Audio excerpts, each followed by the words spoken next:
গর্ববোধ করি। আমি যেভাবে আমার বাবার চলে যাওয়া দেখছি, আমি সন্তান হিসেবে আমি মনে করি এটা আপনাদের সবার দোয়া ছিল, দেশের মানুষের দোয়া ছিল, হাজার হাজার লক্ষ লক্ষ রোগীর দোয়া ছিল।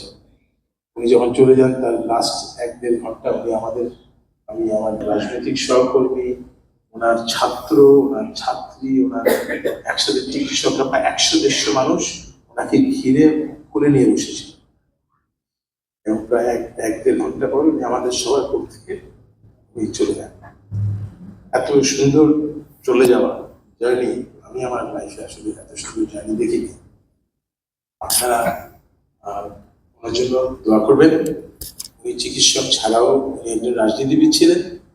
উনি সবসময় বলতেন রাজনীতিবিদদের it's very easy to be misunderstood. So রাজনীতির কারণে, বক্তব্যের কারণে, রাজনৈতিক সিদ্ধান্তের কারণে উনি জেনে না জেনে কাউকে কষ্ট দিয়ে থাকেন, আপনারা দয়া করে তাকে ক্ষমা করে দিবেন, মাফ করে দিবেন। মানুষ হিসেবে, চিকিৎসক হিসেবে যতটুকু করার চেষ্টা করেছেন সেখানেও কোনোভাবে কারণে কষ্ট দিয়ে থাকেন, আপনারা মাফ করে দেবেন।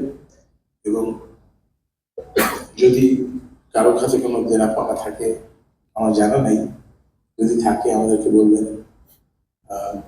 অবশ্যই ওদের সাথে আছি, যেখানে অনেক হিসাব থাকবে। আমি শুধু এটুকুই বলবো যে আপনারা আমার বাবার জন্য দোয়া করবেন। আমরা আজকে অনুরোধ করেছিলাম যে বাইরে তো বৃষ্টি, যেখানে ওনার অনেক বন্ধুরা আছেন যারা এই মসজিদে ওনার সাথে 25-30 বছর ধরে একসাথে নামাজ পড়েন। ওনারা আমাকে রিকোয়েস্ট করতেছিলেন যে ওনাকে দেখা যাবে কিনা, বাইরে বৃষ্টি দেখা যাবে না, যদি আমরা বাইরের বারান্দায় রাখতে তাহলে আপনারা সবাই দেখবেন এবং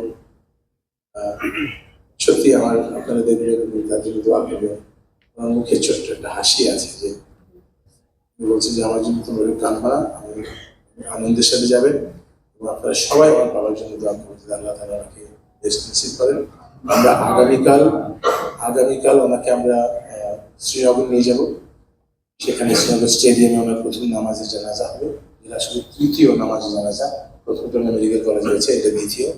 এবং তারপর উনি আমাদেরকে যেভাবে বলে গিয়েছেন যে ওনার যে গ্রামের বাড়ি, সেই গ্রামের মসজিদে শেষ নামাজে জানাজা করবার পর আমাদের গ্রামে একটা কবরস্থান রয়েছে, উনি বলেছেন আমাকে আমার গ্রামবাসীর সাথে সহায় দেওয়া। উনি সম্পূর্ণ সহজ সরল হয়ে যা চেয়েছেন যেভাবে উনি বলেছেন, ওনার নির্দেশের বাইরে আমাদের পক্ষে যাওয়া সম্ভব না। আপনাদের সবাইকে ধন্যবাদ এবং আপনারা আমাদের সবার জন্য দোয়া করবেন এবং আমার বাবার জন্য দোয়া করবেন। আল্লাহ তাআলা তাকে ক্ষমা করে দেন এবং বেস্ট নসিব করেন।